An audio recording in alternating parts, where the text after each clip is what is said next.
told me briefly the other day what you wanted. I didn't have time really to discuss it in detail. Yes. But I've done some sketches. Since some of them come with jackets. Right. And some are sort of three-piece. Well, that's always very practical. I've travelled to cold and hot countries, so it's nice to be able to have a jacket to put on or, you know, take off or for the evening or something like that. That looks quite nice. I like the look of that one. Well, do you like these fabrics? I think they're sensational. In fact, I noticed them as soon as I walked in, Kofi. I think they look fabulous. I really do. I do experiment a lot. It can be a try and error system, but you got to have the confidence and the guts to try it anyway, because that's what it's all about, daring to see whether something works.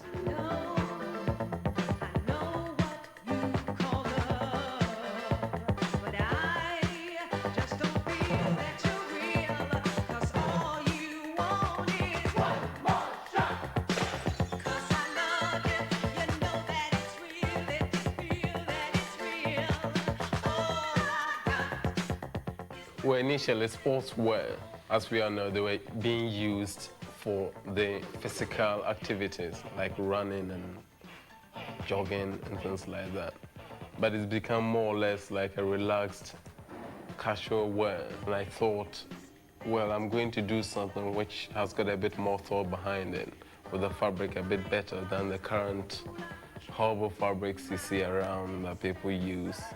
Those fleece cottons, which after you've worn it a few times, it shrinks or backs out, and you get bubbles on the tops. So I looked for a fabric which is very good and it's got a very good texture.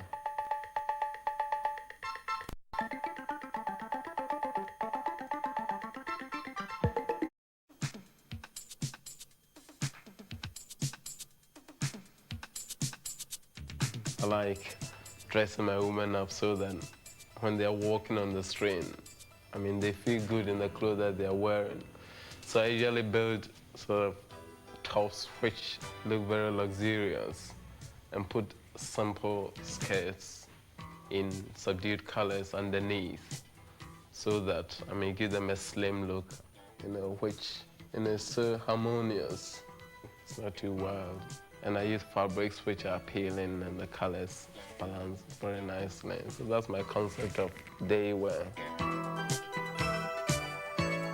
Well, the cocktail wear, a client of mine wants a day wear which she can wear sort of to early evening as well. I usually try and do a dress with a jacket. I usually like using silk, crepe de chines, plain and print. At times, they're plain on their own, and I decorate them with stitching or quilting, and I pleat them. But preferably, I like using plain fabrics and doing my art on it. That way it's different. So if she wants to spend about £200, you give her a £200 dress. So the cost really dictates the effects and the special trimmings and things that you put on it.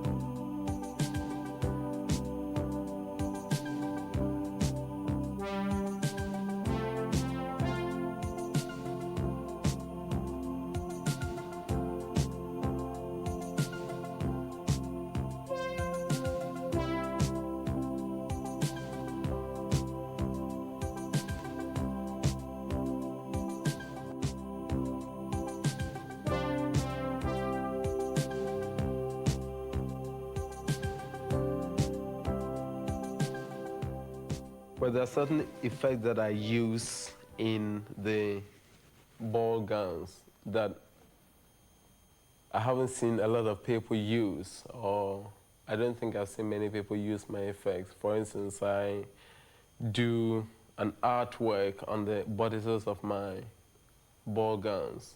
And from an early stage, one thing I realized was that not a lot of ball gowns came with jackets. I thought, let me give my clients something that they'll have a dual use for. So I started making the ball dresses and making very elaborate and very highly decorated jackets to go with it. So when you enter the place, the ballroom, you have a grand entrance, and then you take that off, and then there's another look underneath it.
Well, I try to make the bride look like a swan floating on water. And it's got 15 feet and a long train. And the whole dress is made up of lace. And it's got about 120 silk roses on the dress.